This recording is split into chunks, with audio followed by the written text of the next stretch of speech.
என்னோட பெயர் முகமது ரஃபி, தமிழ்நாடு முஸ்லிம் முன்னேற்ற கழகத்தினுடைய தலைமை கழக பேச்சாளர்.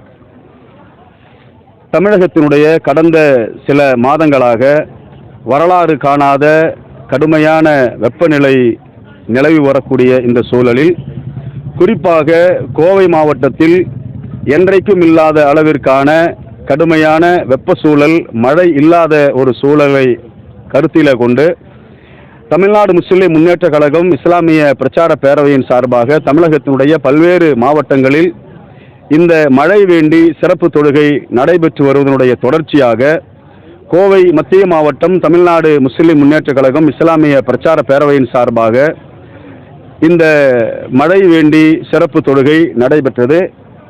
இந்த தொழுகையை பொறுத்தவரையில் நபிகள் நாயகம் ஸல்லல்லாஹு அலைஹி வஸல்லம் அவர்கள் காலத்தில் இதே போல வறட்சியான மழை இல்லாத ஒரு பஞ்சகால ஒரு சூழல் ஏற்பட்ட நேரத்தில் நபிகள் நாயகத்திடத்தில் நபித்தோழர்கள் கோரிக்கை வைத்ததனுடைய அடிப்படையில் இதே போல மக்களை எல்லாம் இந்த திடலுக்கு அழைத்து நபிகள் நாயகம் ஸல்லல்லாஹு அலைஹி வஸல்லம் அவர்கள் 2 ரக்காத்துகள் தொழுகையை நடத்திவிட்டு இறைவனிடத்தில் பிரார்த்தனையும் மேற்கொண்டார்கள்.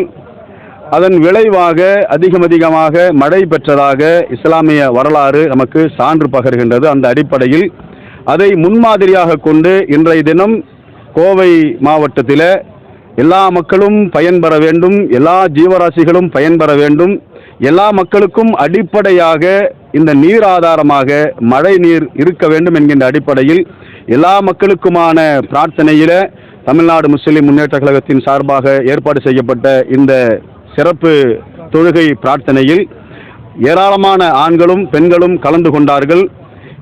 எல்லா மக்களும் எல்லா மக்களுக்காக வேண்டியும் பிரார்த்தனையிலும் ஈடுபட்டார்கள். இறைவன் எங்களுடைய எல்லா விதமான பிரார்த்தனைகளையும் ஏற்றுக்கொண்டு அருள் மழை பொழிய வேண்டும் என்கின்ற எதிர்பார்ப்போடு கலைந்து செல்கின்றோம். நன்றி.